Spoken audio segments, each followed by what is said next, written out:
Have you ever looked back at a missed opportunity and wished you had just 5 more minutes? 5 minutes sounds insignificant. It is the time it takes to brew a fresh cup of coffee or scroll through a handful of posts. But what if those 5 minutes, repeated over time, determined the entire trajectory of your life? What if failing to seize that tiny sliver of time cost you everything? It is a sobering thought, a frightening possibility. While we listen to the story, we will also learn some new words like diligence, inertia, and culmination. Meet Ethan. Ethan was an architectural genius. He saw structures not just as steel and glass, but as poems written against the skyline. He was studying at one of the nation's most prestigious universities, dreaming of designing towers that soared hundreds of feet into the American air. He had the talent. Everyone agreed on that. His designs were breathtaking, innovative, but he had one debilitating flaw, a quiet, insidious enemy: the 5-minute philosophy. Ethan believed that being punctual meant arriving within a 5-minute window. 5 minutes early was great. 5 minutes late was acceptable. He operated under the assumption that the world owed him that small grace period. This habit poisoned his efficiency. If an assignment was due at noon, Ethan would start submitting it at 12 o'clock and 3 minutes. If a meeting started at 9, he would slide into his seat at 9 o'clock and 4 minutes, often missing the crucial introductory remarks. He would tell himself, "It's just 5 minutes. What difference could that possibly make?" His chief tormentor, and eventually his greatest teacher, was Professor Wallace. Mr. Wallace was a living legend in architecture, a man who built his reputation on precision and absolute diligence. He was meticulous. He was known to lock his classroom door exactly when the second hand hit the 12. Ethan found himself frequently locked out. He would plead, holding his brilliant sketches. Mr. Wallace never relented. "Ethan," he would say, his voice low and firm, "your talent is a gift. Your timing is a waste." The conflict reached its peak during the annual Senior Design Showcase. The grand prize was a $90,000 scholarship and a coveted internship at the top firm in Seattle. This was Ethan's entire future, the rocket fuel for his career. Ethan had poured his soul into his design, a magnificent community center concept, sustainable and aesthetically stunning. He knew he had the winning entry. The submission window closed at precisely 4:30 p.m. That afternoon, traffic on the I-5 was unexpectedly heavy. Ethan had left his apartment with exactly 15 minutes to spare for a 10-minute drive. He felt safe. 5 minutes of buffer, plus 5 more minutes of his personal grace period. But the jam swallowed 10 of his minutes whole. He rushed into the atrium, briefcase flying, sweat beading on his forehead. The clock on the wall read 4:30 p.m. and 4 minutes. He burst through the door of the submission room. The judges, including Mr. Wallace, were already stacking the finished portfolios. Ethan slammed his portfolio onto the table. "Here it is! I made it!" Mr. Wallace looked up, his expression unreadable. He consulted a precise, heavy wristwatch. He then lifted Ethan's beautiful, irreplaceable work and slid it gently into the discarded pile. "The deadline," Mr. Wallace stated, without raising his voice, "was 4:30 p.m. Your submission time is 4:34 p.m. Ethan was stunned. "Professor, please, it's 4 minutes. This is my best work. This is the most important opportunity of my life. You know this is the best design here." Mr. Wallace leaned forward. Success, Ethan, is not about the quality of the destination. It is about the diligence of the journey. Every construction project in the world operates on schedules that cost millions of dollars per minute of delay. If you cannot master 4 minutes, how can you master a $500 million tower? Ethan felt the floor drop out from under him. The scholarship went to a student whose work was good, but certainly not great. The difference was simple. She had been standing in line, waiting, 5 minutes before the deadline. Days later, Ethan went to Mr. Wallace's office, deflated. He asked why the professor was so inflexible about the first few minutes.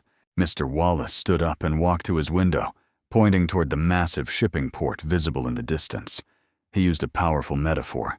"Look at that immense oil tanker, Ethan. Hundreds of feet long, tons upon tons of metal. To move that giant ship, you need enormous power just to overcome inertia. That initial push, the breaking away from stillness, is the hardest part. It requires the most diligence. Once it is moving, maintaining its speed is relatively easy. Those 5 minutes, Ethan, are not about tardiness. They are about the inertia of starting. If you wait 5 minutes to begin, you have subconsciously taught yourself that starting is optional, that the world can wait for you. That is the moment where momentum dies." Mr. Wallace continued, his voice softening. "The moment you commit to starting 5 minutes early, or 5 minutes now, you break inertia. You create momentum. Success is the culmination of those tiny, broken inertias." That conversation changed Ethan forever. He realized the problem wasn't the clock. The problem was his lack of diligence in seizing the absolute beginning. He started implementing the 5-minute frontier. When his alarm went off, he didn't hit snooze. He was standing up 5 minutes later, dressed and moving. When a professor assigned a new project, he opened the document 5 minutes after the lecture ended, just to read the requirements, thus breaking the starting inertia.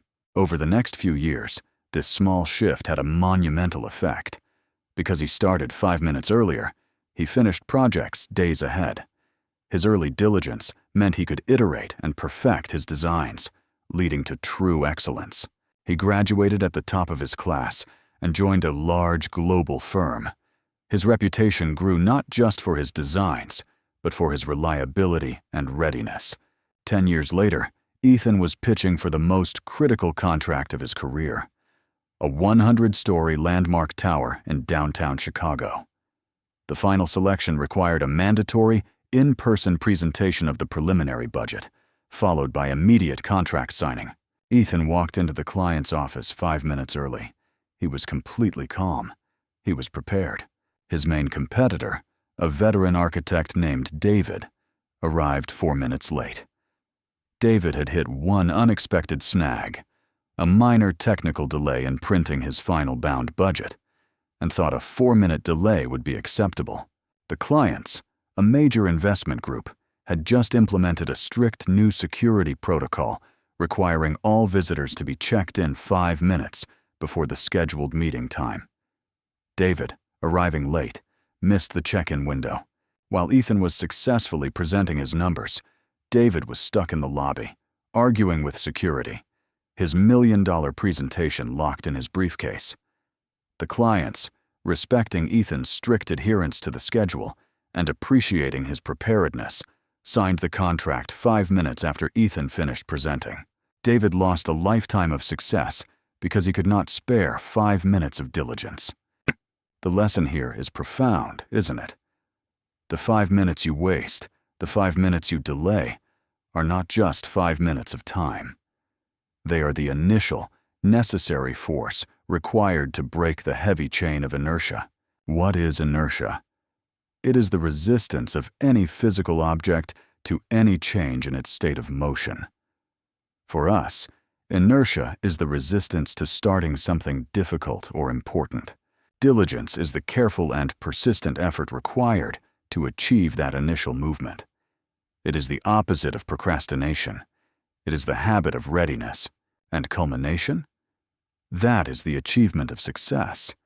It is the 1,000-foot skyscraper that rises from the ground, the glorious result of thousands of tiny, diligent starts.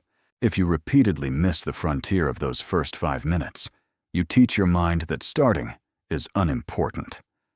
But if you constantly lean forward, if you prioritize the immediate small effort, you build unstoppable momentum. Success is not about large, heroic efforts once a year. It is about consistent, small efforts every single day. As the great philosopher said, We are what we repeatedly do. Excellence, then, is not an act, but a habit. Do not give away your life's momentum for the sake of 5 minutes of comfort. I'll be back again with another inspiring story. Till then, be patient, be thankful, and keep moving forward in life.